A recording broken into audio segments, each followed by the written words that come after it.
we are still under square roots, and in this lesson I'm going to demonstrate how to make any number a perfect square or a perfect cube.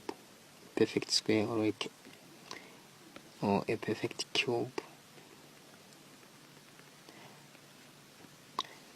So you can make any number a square root or a cube, a square number or a cube number. For example, I will demonstrate this example. Find the smallest integer k such that 198k is a perfect square. So yeah, 198 is not a perfect square, but when multiplied by k, it gives us a perfect square. So the first thing here, or the first step, is to find or to express 198 as a product of its prime factors. So express 198 as a product of its prime factors using our methods. So this means the smallest number that can be divided into 198 is 2. Let's divide 2 into 198 is 99. Number that can be divided into 99 is 3. Then 198 is a product of its prime factors is equals to 2 times 3 squared times 11.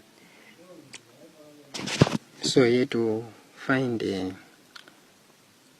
square number, each of the prime factors must have a square or at least an even power, like we learned in the last lesson.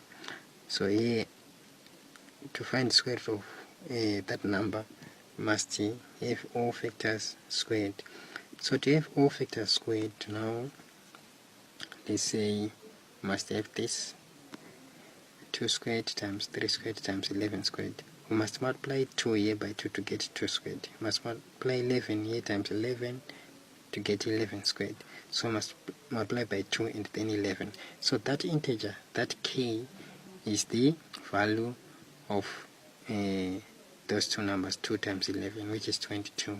So our k is 22. So if we multiply 198 times 22, we get a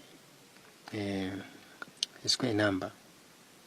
So that's how we make any number a square number or a cube number. A cube, remember that a cube must have cubed factors. So on this last question, find k if 360k is a cube number. We are saying that the factors must be cubed.